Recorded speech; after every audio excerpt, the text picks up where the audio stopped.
اسلام آباد های کورټ خواست رد کړي چې پکې ویل شوی وو چې د عمران خان د ناخلې فیصله د خمنن معطل کړي شي. د اسلام آباد های کورټ چیف جسټس اطهر من الله نن د ګل پروز په دغه خواست اوریدنه کړې ده. د پاکستان الیکشن کمیشن د جمعې پروز په 28 اکتوبر د وزیر اعظم عمران خان په ضد د توشخانه مقدمه فیصله اورولې او عمران خان یې ناخله کړې وو. الیکشن کمیشن په دغه مقدمه یا ریفرنس کې فیصله په 19 سپتمبر محفوظه کړې و. د عمران خان په ضد دا مقدمه د اگست په میاشت کې الیکشن کمیشن ته رسیدلې او دا ریفرنس حکومتي اتحاد جمع کړی وو. په عمران خان تور لګول شو چې د توشخانې نه ډالې په ارزانه بیا اغست یا خرڅې کړې دي او بیا د هغې معلومات په الیکشن کمیشن کې نه دي ښکاره کړي. د ګل پروز د عمران خان وکیل علي ظفر د مقدمه په اوریدنه کې های کورټ ته ویل چې الیکشن کمیشن عمران خان ناخله کړي د هغې فیصلې سرکاري یا مصدقه کاپی ورته تر اوسه نه ده ترلاسه شوې. د میډیا ترمه جسټس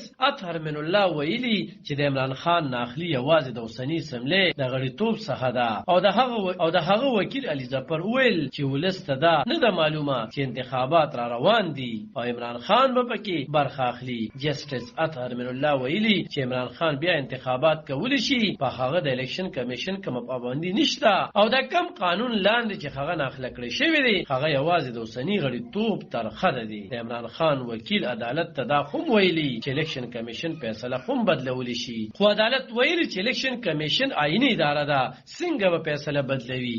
عدالت ویلي چې دغه آرډر کاپی چې عدالت ته وړاندې کړی شي نو عدالت په پرې حکم نشي جاری کولی او اوریدنه بیا د 3 ورځو لپاره ځنډول شوې ده. عالم خان شیرپو دلبر نیوز 400 اسلام